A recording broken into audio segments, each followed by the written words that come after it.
Sejam bem-vindos. Nós vamos aqui agora participar de um breve estudo sobre o livro de Apocalipse.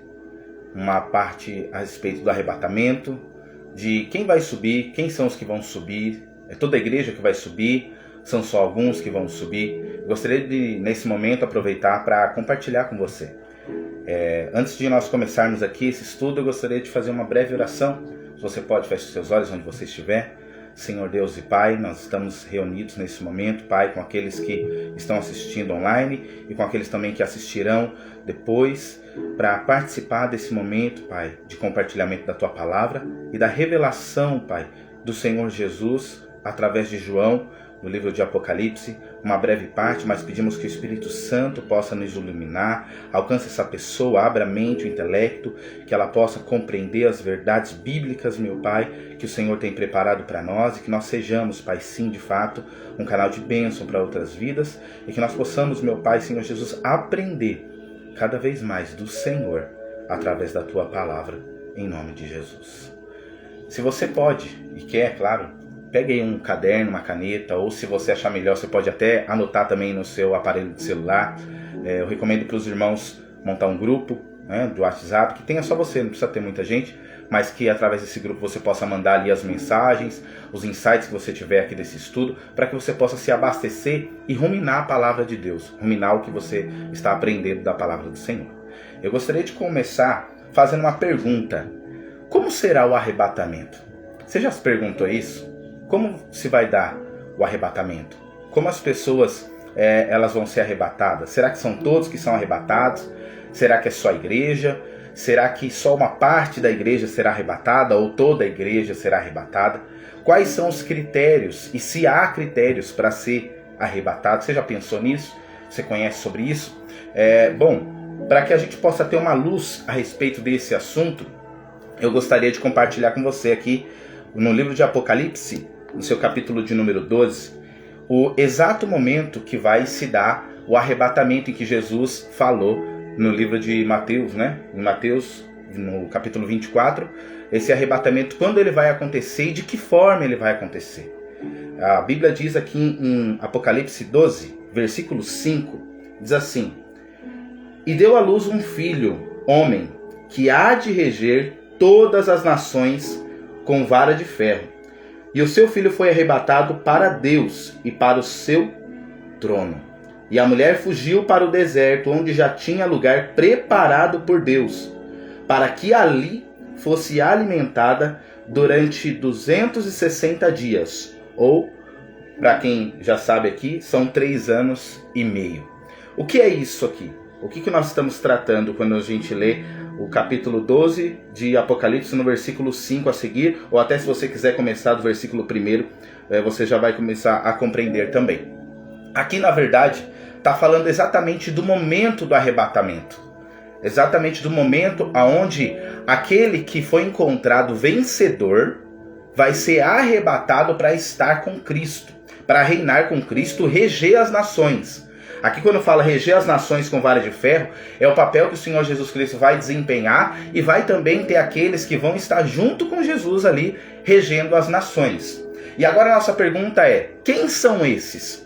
Porque nós sempre ouvimos falar que toda a igreja vai ser arrebatada e toda a igreja vai reinar com Cristo. Eu não sei se você já ouviu falar sobre isso. E quando a gente olha a Bíblia de uma forma superficial, geralmente dá a entender isso. Geralmente a gente acredita que toda a igreja em si vai reger as nações, toda a igreja em si vai ser arrebatada. Só que não é isso que diz na palavra do Senhor.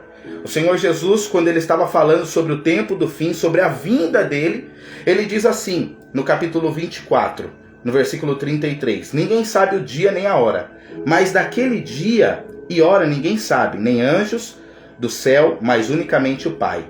E como foi nos dias de Noé, assim também será a vinda do Filho do Homem. Porque assim como nos dias anteriores ao dilúvio, comiam, bebiam, casavam, davam-se casamento até o dia em que Noé entrou na arca. E não perceberam até que veio o dilúvio, e os levou a todos. Assim será também a vinda do Filho do Homem. antes da gente começar a se aprofundar, a gente precisa entender o que aconteceu aqui nos tempos de Noé. Quando Noé recebe de Deus, lá em Gênesis 6, o objetivo, ele recebe a ordenança de Deus, o propósito de Deus, de construir a arca, para que ele pudesse ser salvo, juntamente com a sua família, daquele decreto ou daquilo que já iria acontecer, que era o dilúvio, com o povo que estava ali naquela terra cheio de impiedade. Na verdade, aquilo significa para nós, para que você entenda isso com clareza, o momento em que Deus ele dá o veredito e ele diz assim, olha, eu vou destruir essa terra vai acabar. Preste atenção nisso, porque é muito importante você guardar isso para você entender o desenrolar dessa mensagem, dessa implicação. Deus dá uma ordem para Noé. Noé, você vai construir uma arca e você vai entrar com a sua família dentro dessa arca. E quando você entrar com a sua família dentro dessa arca, você vai ser guardado, tá? E as outras pessoas que estão do lado de fora, elas vão perecer, porque eu vou mandar água sobre a terra. E o que significa Noé ficar construindo essa arca? Essa arca, essa construção da arca simboliza, querido, o trabalhar do ser humano nessa terra. Perceba que Deus ele vai dizer que naquele tempo casavam-se, davam-se casamento, construíam casas, edificavam ali empresas, não é? Pessoas edificavam ali suas fazendas, seus bens, e as pessoas viviam para viver naquela terra.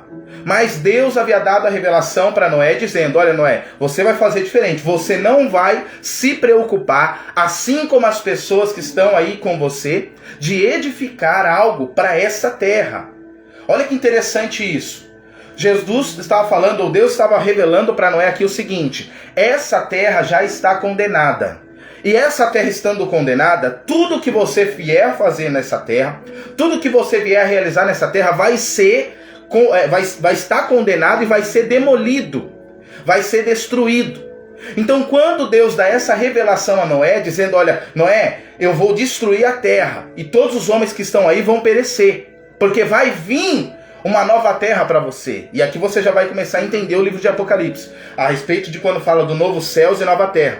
Só que Deus dá uma ordenança para Noé, e ele dá uma ordenança dizendo, você vai construir uma arca, e quando você terminar de edificar essa arca, eu vou mandar chuva sobre a terra.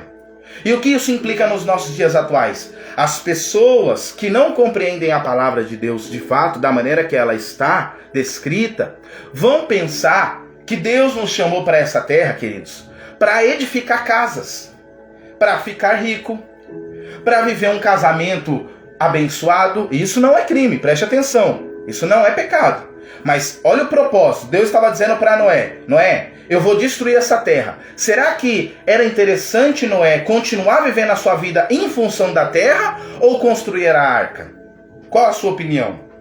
Porque Deus já havia dado o veredito, ele já havia declarado, essa terra vai ser destruída. E todos os que habitam na terra que vivem em função dessa terra. Mas para você estou revelando. O que isso significa? Que Deus ele revela na palavra dele, queridos, que na verdade essa terra que nós vivemos não é uma terra que nós devemos gastar a nossa vida para os prazeres dessa terra e para realizações pessoais. Perceba que eu não estou falando aqui nesse momento de pecado. Porque muitas pessoas pensam o seguinte, olha, para eu viver ou entrar no reino de Deus, eu preciso ser apenas uma pessoa que não peque, uma pessoa que não erre, uma pessoa que não fume, que não beba, que não se prostitua. Só que não é isso que Deus estava falando para Noé. Deus estava falando para Noé, Noé, você não vai viver a sua vida em função dessa terra, porque essa terra vai ser destruída. E se você construir a arca, você vai sobreviver para que você possa entrar numa outra terra que eu tenho preparado para você. Mas se você não se atentar a edificar essa arca, ou seja, preste atenção, a trabalhar pelo reino vindouro, porque a arca o transportaria para o próximo nível. Enquanto que aquilo que Noé fizesse nessa terra, e que fosse apenas em função de si mesmo, da sua casa, da sua família, aquilo iria perecer. Então Deus está dizendo assim para mim e para você, quando eu e você vivemos a nossa vida, amigos, e irmãos que nos ouvem agora, quando nós vivemos a nossa vida em função dessa terra, de habitar nessa terra, de crescer, de prosperar, de receber bênçãos, de receber milagres, de viver uma vida feliz, Não é isso? Porque nós vivemos uma vida nessa terra buscando alegria, sim ou não?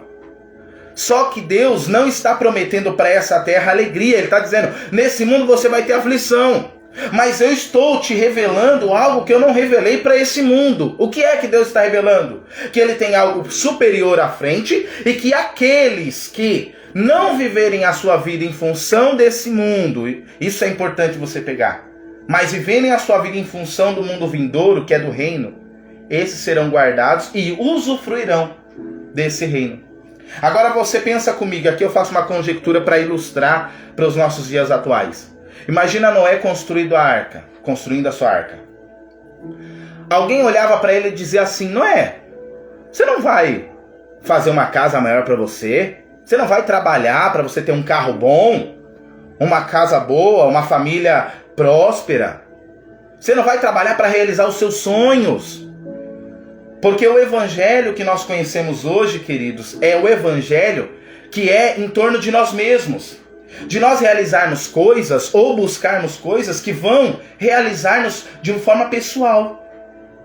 E não de uma forma que nós estamos buscando algo que está preparado para nós no mundo vindouro. Então quando Deus está deixando claro aqui, casavam e davam-se em casamento, Ele está dizendo assim, não é pecado o que as pessoas fazem hoje.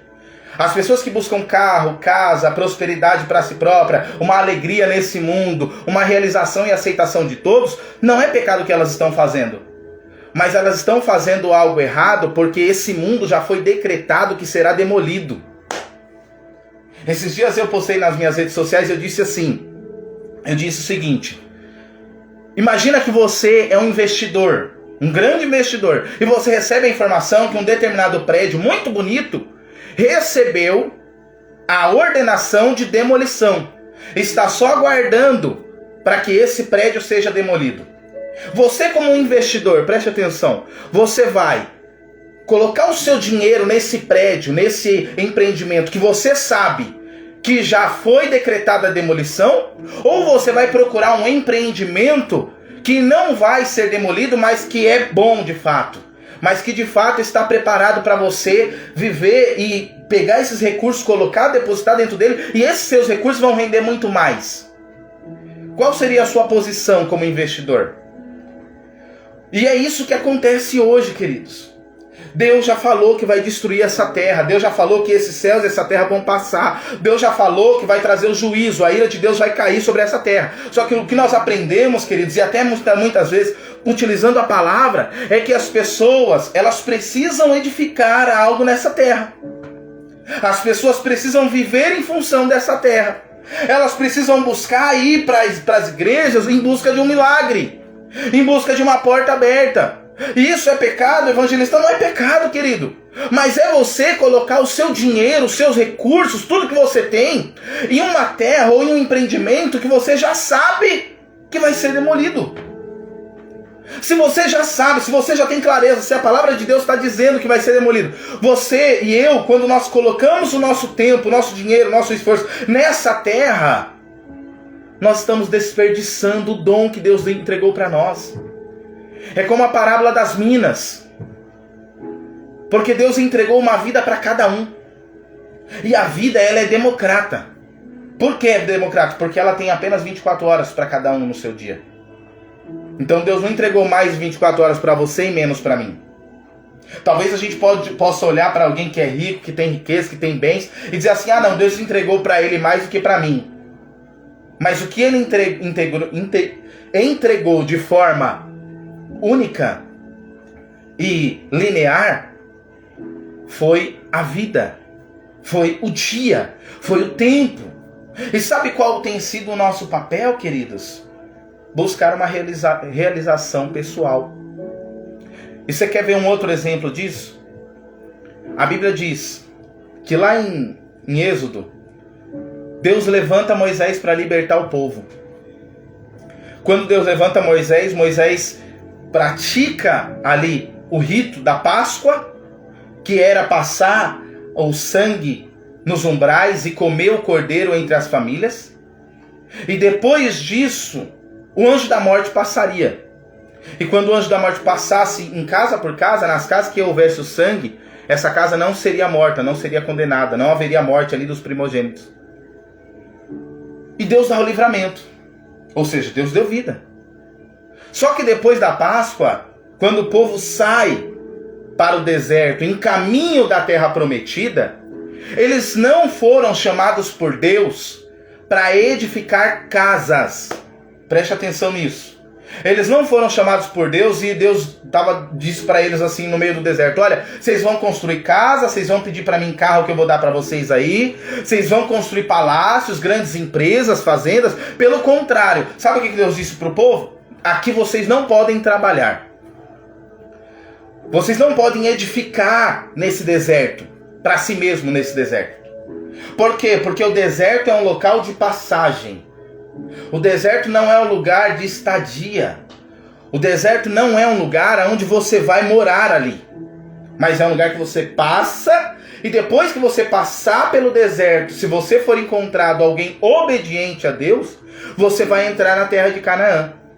Então, ou seja, isso significa que a vida eterna, no caso da salvação, eles receberam através do Cordeiro que morreu lá, e que eles passaram sangue nos umbrais da porta.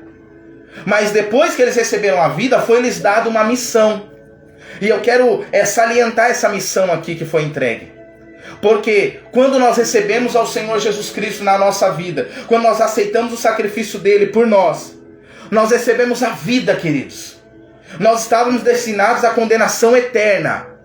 Nós não teríamos direito de vida eterna e sequer de reinar com Cristo. Porque se você não tem direito à vida, consequentemente as outras coisas você não tem também.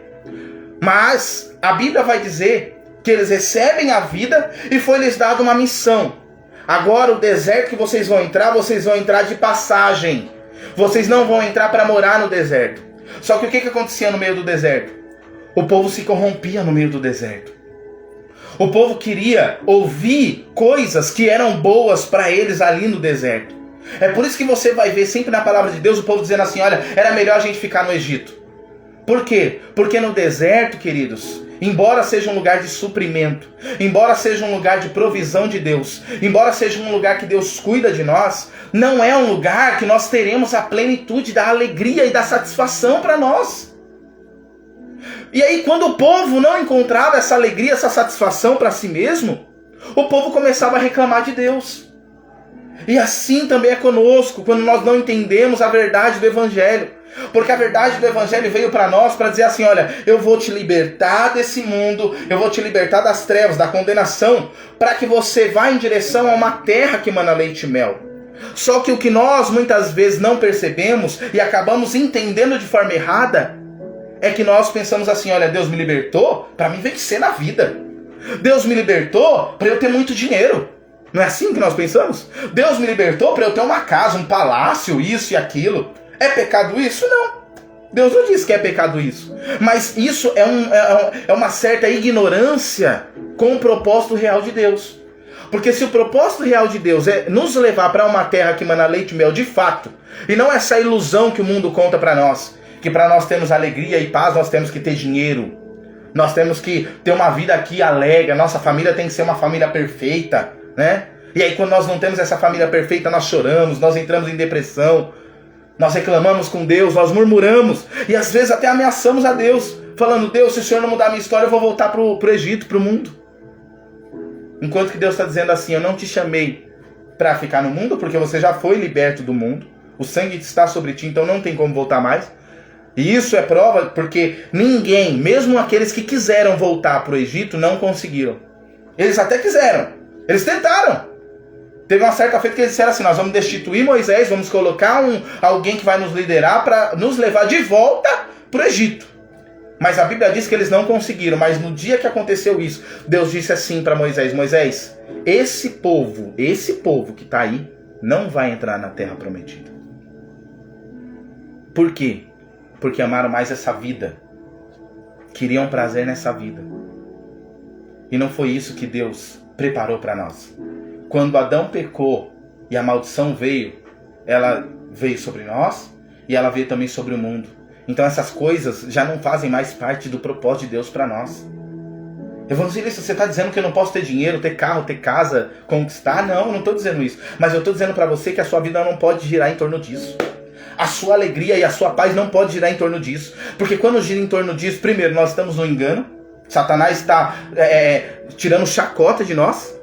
E segundo, nós estamos sendo ignorantes diante da promessa que Deus nos deu.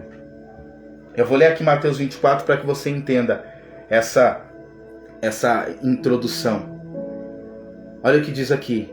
Vigiai, porque não sabeis o dia que virá o Senhor.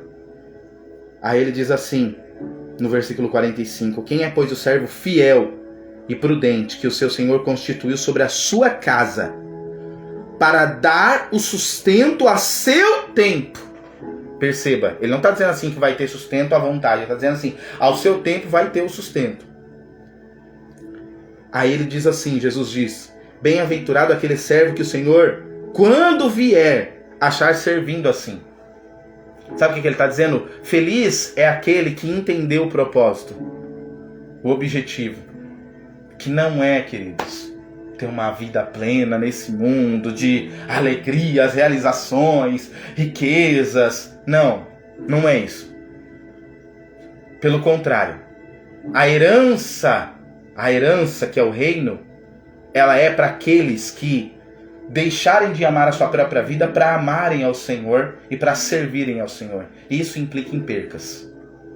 Isso implica em decepções, em perseguição e muitas vezes dentro da sua própria casa. Porque a sua família, quando ela não entender esse propósito de Deus na sua vida, ela vai dizer assim, olha, agora você virou um bitolado. Agora você não quer saber mais de ter uma empresa, de ter um carro, de ter uma casa, você quer viver só para Deus. E como se isso fosse algo ruim. E aqui eu não falo de religiosidade, você está enfiado dentro de uma igreja. Porque está enfiado dentro de uma igreja, mas ainda assim você está buscando apenas um prazer próprio para si, no caso de uma realização pessoal, no caso de uma bênção que você precisa, no caso às vezes de um status diante das pessoas, isso não é servir a Deus.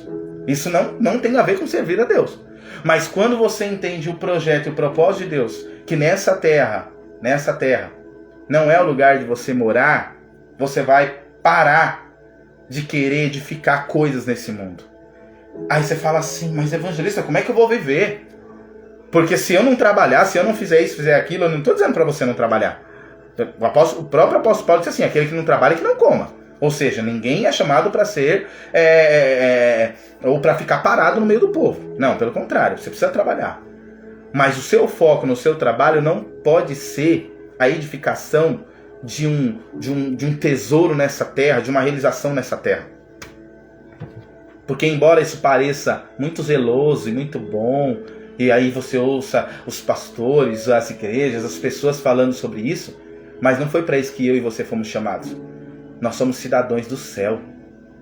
Jesus diz assim, bem-aventurado aquele que for achado quando o seu Senhor voltar e estiver servindo. Em verdade vos digo, e aqui quero que você entenda, em verdade vos digo, que o porá sobre todos os seus bens. Quando o Senhor encontrar alguém aqui na terra, quando ele vier, se essa pessoa chegar a falecer, servindo ao reino, preste atenção a isso, ao reino, não a coisas pessoais. Ah, mas eu oro nas pessoas, eu oro por libertação, por cura, eu profetizo, eu falo no nome do Senhor, tudo bem, mas se isso não for em favor do reino futuro, mas sim buscando uma realização pessoal aqui, não tá valendo. Mas quando você é encontrado exatamente dessa forma, o Senhor está dizendo assim, ele vai te colocar, olha o que ele diz, sobre todos os seus bens. E aí a gente volta lá para Apocalipse, versículo 12, que a gente falou, que é aquele filho que nasceu da mulher, no versículo 5, o filho que nasceu da mulher, que foi arrebatado para Deus e para o seu trono. E esse filho é aquele que regerá as nações com Cristo. Então ele está dizendo assim, aquele que foi encontrado fiel nessa terra, será colocado para reinar com Cristo. Evangelista, e a vida eterna? E a salvação pela graça? Ela existe. Mas o reino não tem a ver com a graça. Preste atenção. A graça ela vem para nos livrar da morte eterna. O reino vem para aqueles que são crentes vencedores. E o que é ser um crente vencedor? É um crente que abriu mão da sua própria alegria pessoal, nessa terra, para viver e para receber, aleluias, eu sinto a presença do Senhor aqui, o reino futuro. para viver e para receber e para usufruir do reino futuro. E isso implica em você sofrer nesse mundo, em você perder, em você ser caluniado, em você viver uma vida que não é uma vida, queridos, que é uma vida orgulhosa aí das pessoas olhar para você, eis aí um grande servo de Deus, porque as pessoas hoje olham e elas avaliam, elas têm uma régua para medir se você é um bom servo de Deus, sabe como? Se você tem um bom carro, se você tem uma boa casa e uma família bonita, não é assim? Se você vai para a igreja, mas sua vida é uma vida miserável, aparentemente aos olhos humanos. Se você vai para a igreja e você não é uma pessoa de evidência ou de status. Se você vai para a igreja, mas você não tem testemunhos para contar às pessoas, e testemunhos que eu falo, são testemunhos que são palpáveis, sabe? De vida financeira, de projetos, de sonhos. Você não é um crente vencedor para as pessoas desse mundo. Mas para Jesus é totalmente o contrário. Aqueles que são humilhados aqui, aqueles que são tidos como nada, esses sim são os vencedores. Esses sim são aqueles que Deus colocará sobre os seus bens. Esses sim vão reinar com Cristo. E aqui eu começo a explicar para você como é que o arrebatamento ele vai acontecer em mais de uma etapa. Porque quem é arrebatado aqui em Apocalipse capítulo 12, antes da grande tribulação, não é toda a igreja. Não. São os crentes vencedores. Sabe quando fala em Apocalipse, no capítulo 1 a capítulo 3, que vai dizer... Quer ver? Eu vou abrir aqui para os irmãos. Ó. Vai dizer assim, ó. No capítulo 2, versículo 10. Nada temas das coisas que hás de padecer. O que isso significa? Não tenha medo daquilo que você vai sofrer. Ele está dizendo, você vai sofrer, mas não tenha medo disso. Por quê? Eis que o diabo lançará alguns de vós na prisão. E às vezes a gente não entende. Então quer dizer, o diabo vai lançar alguns em prisão. Vai ser preso. Por quê? Por causa do evangelho. Vai ser perseguido, para que sejais tentados, e tereis uma tribulação de 10 dias. Olha o que ele diz aqui. Ser fiel até a morte.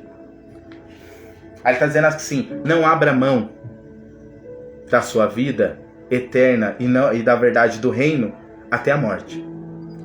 Ó, ser fiel até a morte. E dar-te-ei a coroa. Coroa é para rei. Coroa não é para qualquer cidadão do reino. Não. Coroa é para rei. E dar-te-ei a coroa da vida.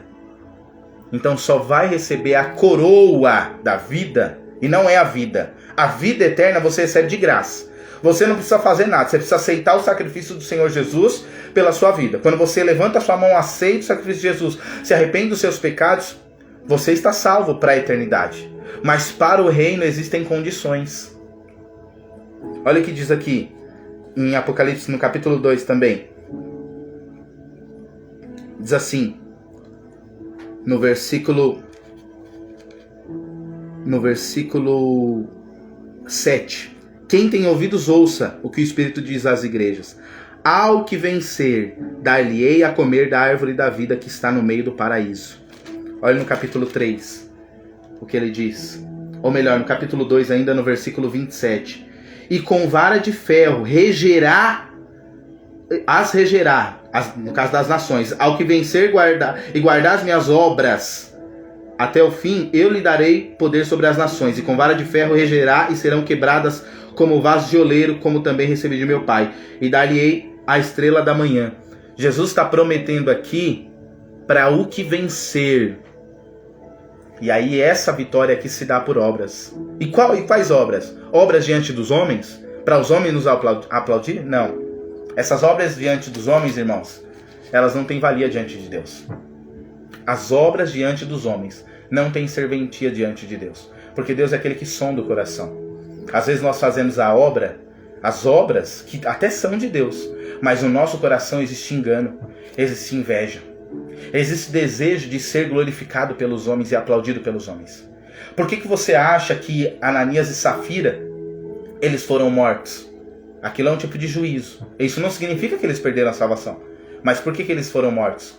Porque embora eles estavam indo levar uma oferta diante do altar, preste atenção, e era uma oferta grande, porque eles tinham vendido sua própria casa, e assim como os demais da igreja primitiva estavam indo levar ao altar. Só que quando eles estavam indo levar ao altar, eles pegaram O dinheiro da venda estava aqui. Eles tiraram a metade do dinheiro da venda, olha isso, pegaram para si mesmo e a outra metade foram levar no altar. Por que eles, mesmo indo levar a oferta, ou seja, obras, diante do altar, eles morreram, sofreram juízo? Se eles eram crentes. Porque na verdade, embora aquela oferta era uma oferta alta, porque você imagina, se você vender sua casa hoje, um apartamento que você tem é uma oferta alta? Sim, geralmente sim. Mas, embora eles estavam levando essa oferta alta diante do altar, o coração deles não estava entregue totalmente. Por quê? E preste atenção nisso. Porque na verdade eles estavam em levar aquela oferta apenas para serem aplaudidos pelos homens. Por quê? Porque tinha muitas pessoas que estavam levando ofertas grandes assim, vendendo suas casas, entregando aos pés dos apóstolos. Mas o objetivo do coração deles era um objetivo promíscuo. Era um objetivo em cima de inveja, em cima de engano, em cima de uma soberba, para se ensoberbecerem, para serem aplaudidos pelos homens. Então, quando nós o fazemos, quando nós servimos a Deus, quer seja com as nossas ofertas, quer seja com o nosso dízimo, quer seja com o nosso tempo, quer seja na obra de Deus dentro da igreja, mas nós não a fazemos de todo o coração e sim apenas, para sermos reconhecidos pelos homens, o Senhor, ele sonda o coração. E ele diz assim, essa obra é uma obra de palha. Em 1 Coríntios, eu vou abrir aqui para vocês, e se você quiser e puder, você deve consultar tudo isso na sua Bíblia. Não leve a ferro e fogo tudo que eu falo. Abra a sua Bíblia e confira na sua Bíblia, tá? Isso é a palavra de qualquer um. A Bíblia diz que a gente precisa provar, né? Provar a profecia, não o profeta. O profeta é carne, mas a profecia nós precisamos provar. Em 1 Coríntios, no capítulo 3, no versículo 10, diz assim: segundo a graça de Deus que me foi dada, pus eu, como sábio arquiteto, o fundamento. Preste atenção, o fundamento é Cristo. E outro edifica sobre ele. Mas veja cada um como edifica sobre ele. Porque ninguém pode pôr outro fundamento além do que já está posto, que é Cristo aí. Por isso que eu expliquei. E se alguém sobre esse fundamento formar um edifício de ouro, prata, pedras preciosas, madeira, feno e palha. Preste atenção. Você vai edificar sobre Cristo. Então, a obra de alguém que é do mundo não vale. Por quê? Se alguém entregar comida aos pobres, se alguém fazer ações de caridade, de bondade, isso não vai ser implicado para ele no reino, se ele não aceitou o sacrifício de Jesus Cristo pela sua própria vida. Entendeu? Então, o fundamento é Cristo. Se a pessoa fizer qualquer obra sem o fundamento ser Cristo, essa obra não vai ser válida lá no tribunal de Cristo, para ser honrado, tá? Mas quando a pessoa aceita Cristo e ela faz a obra, existem 6 tipos de obras que o apóstolo Paulo vai trazer aqui. Ouro, prata, pedras preciosas, madeira, palha e feno. São 6 obras. 6 tipos de obras. Essas obras vão ser provadas pelo fogo. O que isso significa? Deus não vai olhar simplesmente para a igreja que você trouxer, ou para o tamanho, para a quantidade de pessoas que você levar à salvação. Não, pelo contrário, ele vai ver se a obra que você edificou prevaleceu e permaneceu. Aí vai ser soprado. E qual que é a intenção do seu coração? Vai ser provado pelo fogo. Olha o que diz aqui, no versículo 13. A obra de cada um se manifestará. Na verdade, o dia, e esse dia aqui é o dia de Cristo, tá? O dia, quando está dizendo assim, o dia a declarará. É o dia de Cristo, que é o tribunal de Cristo. Porque pelo fogo será descoberta, e o fogo provará qual seja a obra de cada um. Olha que interessante isso. Então o fogo do Senhor vai vir provar a obra que eu e você temos feito. Porque às vezes ela é volumosa. Imagina, um monte de palha. Pode fazer um volume gigantesco. Mas se passar o fogo, rapidinho vai queimar, sim ou não? Então, preste atenção, olha o que ele diz aqui, no versículo 14, 1 Coríntios capítulo 3. Se a obra que alguém edificou nesta parte permanecer, esse receberá galardão. Então preste atenção, quando o fogo passar pela obra e a obra ainda assim permanecer, vai receber galardão. Então se for prata, ouro ou pedras preciosas, vai prevalecer. Porque o fogo, ao invés de fazer sumir, desaparecer, ele vai refinar a obra de cada um, vai tirar a impureza, o fogo vai tirar a impureza. Olha o versículo 15. Se a obra de alguém se queimar, sofrerá perda. Ou em algumas traduções está dizendo, sofrerá dano. Esse tal sofrerá dano. Mas o tal será salvo. Todavia, como pelo fogo. O que isso significa? Aquele que aceitou o sacrifício de Jesus, que as suas obras foram queimadas, esse vai ser salvo lá na eternidade. No trono branco, que aí é outro juízo, não tem a ver com o tribunal de Cristo. O tribunal de Cristo vai ser o primeiro, que vai ser aqueles que são crentes vencedores que vão reinar com Cristo. Os que não forem crentes vencedores vão passar pela guiena de fogo, vão ser provados pelo fogo. E aí, ao invés de serem recompensados com galardão, esses vão receber uma severa repreensão, além de não reinarem com Cristo. Isso significa que vão para o inferno queimar no lago de fogo? No lago de fogo não, mas existe um tipo de inferno que não é o purgatório, mas que os crentes, preste atenção nisso, os cristãos vão passar porque as suas obras não foram aprovadas. Foi obra de engano, foi obra de soberba, foi obra para si mesmo, para se autoexaltar. Então no período do milênio, que é o período do reino de Cristo, sobre o mundo, equalizando todas as coisas, ao invés desses estarem reinando com Cristo, igual os vencedores estarão, esse daí vai ser queimado. A guiena de fogo vai vir sobre eles. E vão sofrer dano. Que dano é esse? É um dano que é o dano da segunda morte, mas dano não tem a ver com condenação total. Dano, ele significa você ser atingido por algo, você não perecer totalmente, mas sofrer algum tipo de dano. Então, ou seja, esses vão sofrer na carne, viu? Na carne também e na alma. Um dano. Porque ao invés de usarem a graça de Deus que receberam e que foram libertos desse mundo para as coisas boas de fato, e não apenas só por engano, ou para tentar ludibriar um pastor, um obreiro, as pessoas a seu favor, como nós vemos hoje muitas pessoas fazendo. Quando as pessoas elas fazem isso, quando o fogo vier, o fogo vai queimar tudo isso. E aí essa pessoa pode se perder no sentido de passar pela guiena de fogo. Depois eu quero fazer um vídeo aqui falando sobre o Hades, sobre a guiena, sobre o Tártaro e sobre o lago de fogo, que são coisas que na tradução da Bíblia são trazidas como, às vezes até como a mesma coisa, como o inferno. E não são iguais. Não são a mesma coisa. Tanto é que no final dos tempos, o inferno e a morte será lançado no lago de fogo. Então se o inferno já for no lago de fogo, não tem como, porque como o inferno vai ser lançado no inferno?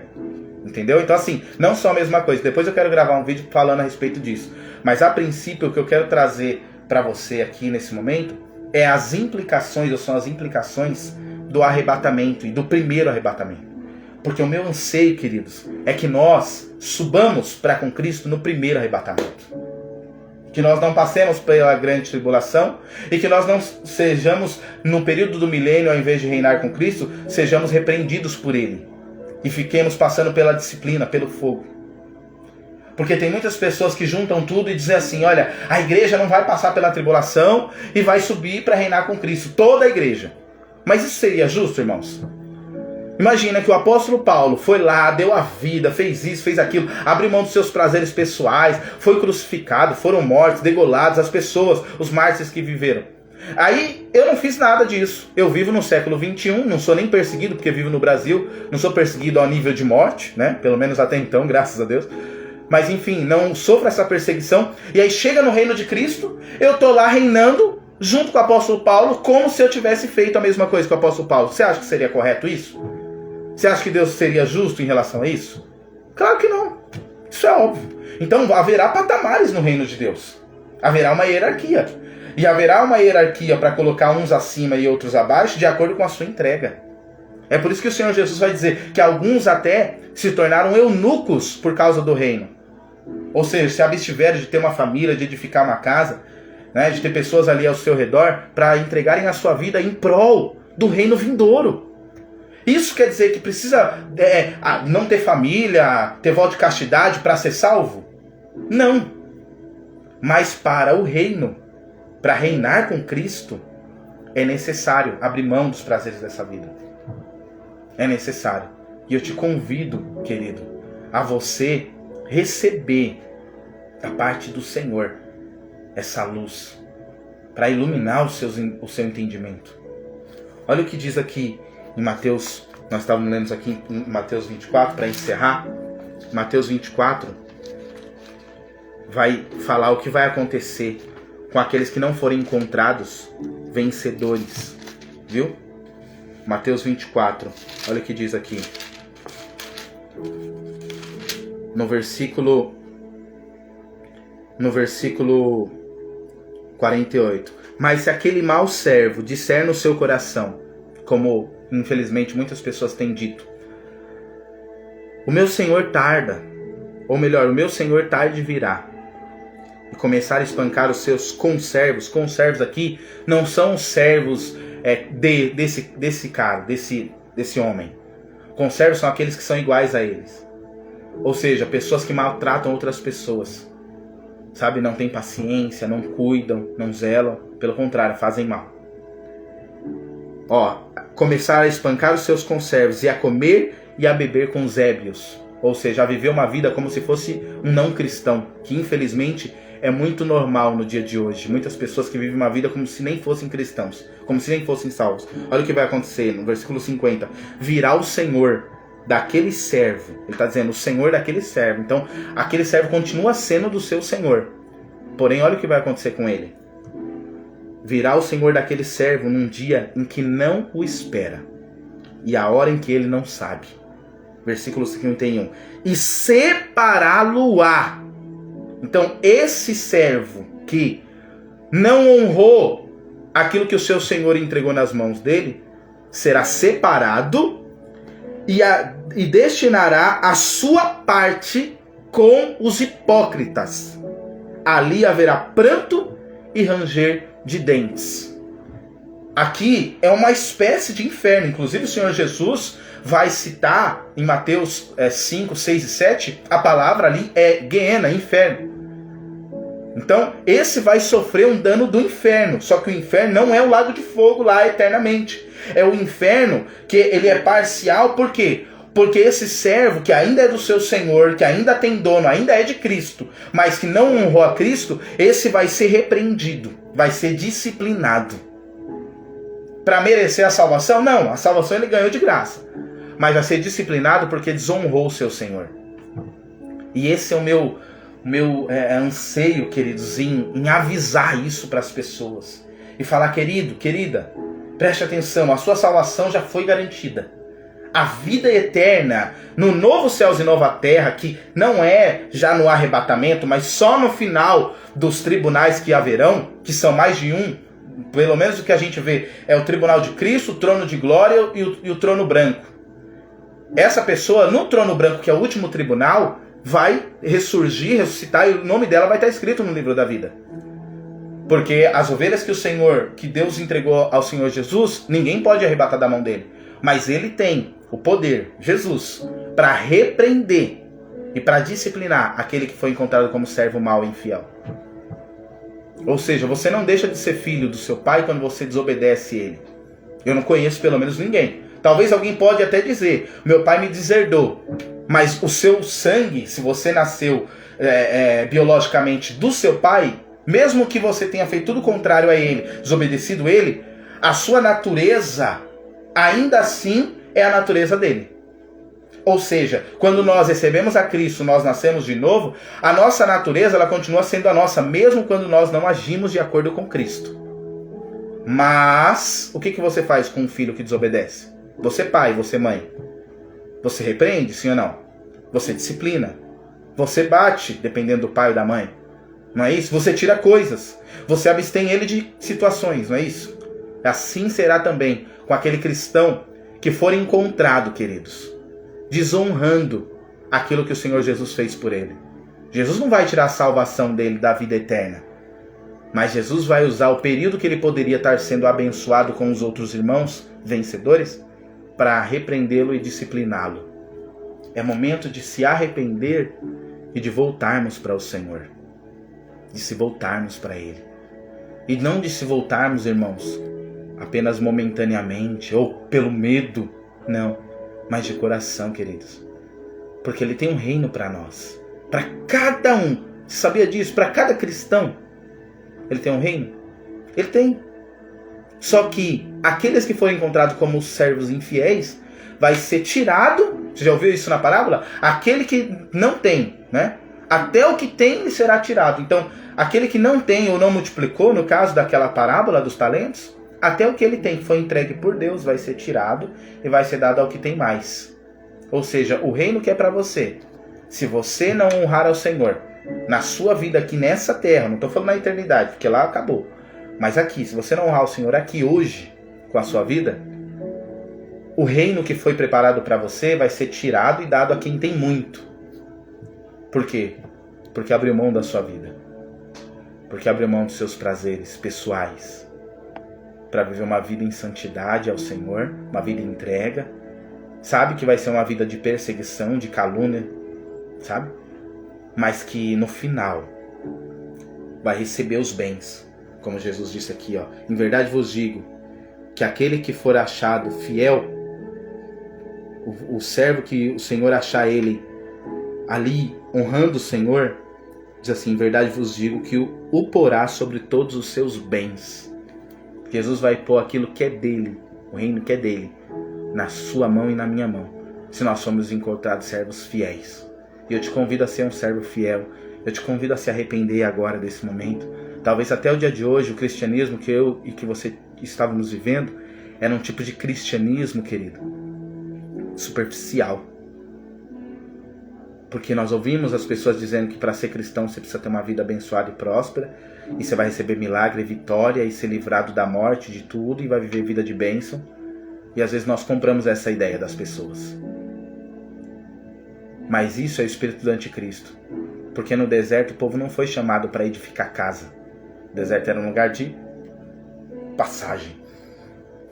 Mas hoje o que nós ouvimos, muitas pessoas que se dizem cristãs, infelizmente, irmãos, alguns até com espírito de engano, não é proposital, mas é um espírito de engano. É assim, você precisa orar para Deus te dar um carro, uma casa e não sei o quê. Você pode orar sobre isso, irmãos? De verdade, você pode orar sobre isso. Mas que isso não seja o seu objetivo maior.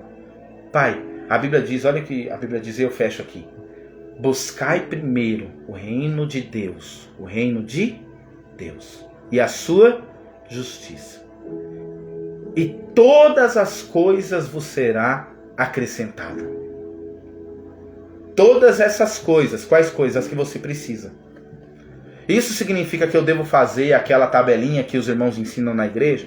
Primeiro Deus, depois a família, depois a igreja, depois o trabalho, depois... Não é isso. Para Deus não existe tabelinha. Para Deus não existe pódio com outros participando. Existe apenas o lugar de Deus. Porque quando nós buscamos o reino de Deus e a sua justiça, nós não precisamos, preste atenção nisso, buscar as outras coisas. Você está falando para mim não trabalhar? Não é isso. Eu estou dizendo para você que o seu foco não é buscar as outras coisas, porque Deus vai acrescentar para você. Que outras coisas? Se você precisar de um carro, Deus vai te acrescentar um carro. Se você precisar de uma casa maior, Deus vai te acrescentar uma casa maior. Mas o propósito de Deus não é te dar riquezas, querido, para você viver abastado aí da sua vida, tendo carro, casa gigante, sendo que não tem ninguém dentro desse carro aí sendo levado para a salvação. Sendo que não tem ninguém dentro dessa casa usufruindo aquilo que Deus ensinou para nós. Essa casa e esse carro que você tem, o que você busca que Deus te dê, é de fato para algo que vai reverenciar o reino de Deus? Porque se não for, querido, eu sou muito sincero em te dizer, Deus não vai dar. E tá tudo bem. É melhor que Ele não dê. Porque se Ele der, e esse carro, essa casa, esses bens, esses projetos te afastarem ou me afastarem da presença de Deus, ou colocarem o nosso coração nessas coisas, e a gente tem que gastar, vamos se dizer, se a gente tem 24 horas do nosso dia, a gente tem que gastar 20 horas para cuidar de tudo isso, e não militar sobre o reino, é melhor que Deus não dê. É melhor que Deus não dê. Eu não estou falando para você viver na miséria, eu não estou falando para você que você não pode ter nada, mas eu estou dizendo para você que tudo aquilo que nos afasta do propósito, da busca do reino de Deus, não é bênção, não é prosperidade, é engano. O diabo, ele dá muitas coisas às pessoas, e as pessoas vão até na frente da igreja contar testemunho no microfone. Olha, Deus me deu um carro, Deus me deu uma casa. Mas aí, com isso que essas pessoas receberam, ela ficou presa. Por quê? Porque agora ela tem que viver a vida dela para pagar aquela casa que é gigantesca, que tem piscina, que tem não sei o quê, mas ela tem que viver a vida dela em torno disso. Ela não pode descansar um dia e ela não pode tirar um dia sequer para fazer a obra de Deus. Ela não pode viver a sua vida em função do reino. Por quê? Porque ela está ligada nessa terra. Então o diabo vai aprisionando, dando coisas. Ele vai dando coisas para nós e vai nos aprisionando. Vai dando coisa e aprisionando, dando coisa e aprisionando. Por isso que Mateus vai dizer, bem-aventurados os pobres de espírito. Por que Mateus vai dizer pobres de espírito? Porque Mateus, ele era um publicano muito rico, tinha muito dinheiro. Mas ele sabia que ele era um pobre de espírito. Por quê? Porque tudo aquele dinheiro que ele tinha e os bens que ele tinha só tornava ele mais prisioneiro desse mundo, ao invés de libertá-lo. Quando ele entende isso, ele segue Jesus e ele está liberto disso. Talvez o nível de vida dele abaixou, diminuiu, queridos. É claro. Mas agora ele não estava mais militando para as coisas dessa terra, para ter uma vida próspera, digamos, nessa terra, mas para ter a herança no reino dos céus. Então que o nosso anseio, a nossa busca, ela seja ser por buscar as coisas do reino de Deus. Quando você for comprar um carro, uma casa, entrar numa dívida, projetar um projeto, viu? Preste bastante atenção se esse projeto vai te deixar mais livre para buscar as coisas do reino de Deus ou vai te aprisionar nas coisas desse mundo, para você ter que pagar, para você ter que honrar, para você ter que trabalhar, para você ter que cuidar das coisas desse mundo. Porque se isso vier para que eu e você sejamos prisioneiros para ter que ficar cuidando dessas coisas, isso não é de Deus. Mas é bênção. Eu posso trazer pessoas na minha casa, eu posso usar o carro para isso, para aquilo. Vamos ser sinceros, queridos. Eu conheço uma pessoa, não só uma, várias, mas sei que você também conhece, que pediu para Deus muitas riquezas. E ofertava, dizimava, e orava, e pedia, colocava em voto e tudo. E Deus deu essas riquezas. Deu. Essa pessoa é um crente, um cristão, um homem de Deus. Uma família abençoada, linda. Mas essas mesmas riquezas que Deus supostamente deu para ele, são as mesmas riquezas que o aprisionam no trabalho e não deixam, ou não, ele não tem tempo para militar as coisas do reino de Deus. Mas ele tem carrão, carro importado, casa em um lugar, em outro, apartamento. Ele não tinha nada. Não tinha nada. Mas hoje ele tem bens, empresas aqui e ali, vai para fora do país, não sei o quê. Só que essas coisas, ao invés de servirem ele para que ele possa multiplicar no reino, aprisiona. Não é só uma pessoa, são várias pessoas. E você conhece pessoas assim, que até contaram testemunho na igreja das bênçãos que receberam, mas quando você olha para a vida dela, ela não consegue frutificar no reino com aquilo que ela tem. Ela dá o dízimo, dá a oferta. Se isso for frutificar no reino, para ela tá pago, tá tudo certo. Mas o Senhor Jesus é aquele que sabe o que está sendo dedicado de fato para o reino, meu e seu. Quando Jesus ele estava do lado do gasofilácio, veio uma mulher com apenas algumas moedas, e entregou no gasofilácio. E vinham outras pessoas com muito dinheiro. E Jesus olhou e disse assim, aquela mulher que trouxe essas poucas moedas foi a que mais entregou. Por quê? Porque para ela custou tudo. E para os outros homens que deixavam grandes quantias de dinheiro no gasofilácio, que eram aplaudidos por aqueles que estavam na igreja, Jesus estava dizendo, essa oferta deles aqui é rasa, quase nada. Porque para eles não fazia diferença. A vida deles não estava naquilo. Eles tinham muito. Então se eles dessem muito ali, eles não iam sentir. E se sentisse era pouco. Mas aquela mulher deu tudo o que tinha. E quem dera nós cheguemos ao patamar, querido, de conseguir entregar toda a nossa vida para Jesus, para Deus, em prol do reino. A nossa casa, a nossa família, dizer, Senhor, olha, eu vou ter a minha casa, a minha família, vou cuidar daquilo que o Senhor colocou nas minhas mãos, mas a minha vida, a minha melhor parte é em função do reino. É em função de edificar no reino. Feliz é aquele que perdeu a sua vida por amor do Evangelho. Feliz é aquele que muitas vezes chega a perder até posições, status, oportunidades de negócios, que para o mundo são negócios imperdíveis. Mas como nós sabemos que esse mundo, como eu falei lá no início, foi decretado a demolição, nós temos a certeza que esse mundo vai sucumbir, mas que o reino de Deus é um reino incorruptível. E nesse reino nós faremos parte, no nome do Senhor Jesus. Senhor Deus e Pai, nós encerramos esse momento e agradecemos pela Tua palavra, Pai, pela iluminação. Meu Deus, que nós possamos ansiar pelo Teu reino, Pai. Não apenas pela Tua volta, porque nós sabemos que a Tua volta é certa, mas pelo Teu reino, Pai. Para que nós possamos, meu Pai, usar a nossa vida e gastar a nossa vida em prol do reino, em prol das coisas celestiais. Para que, embora diante dos homens nós sejamos achados como uma escória, porque nós não conquistamos, não recebemos vanglória nesse mundo, mas que diante do Senhor, Pai, nós sejamos achados como servos fiéis e sejamos colocados sobre o Teu reino. Pai, esse é o meu anseio.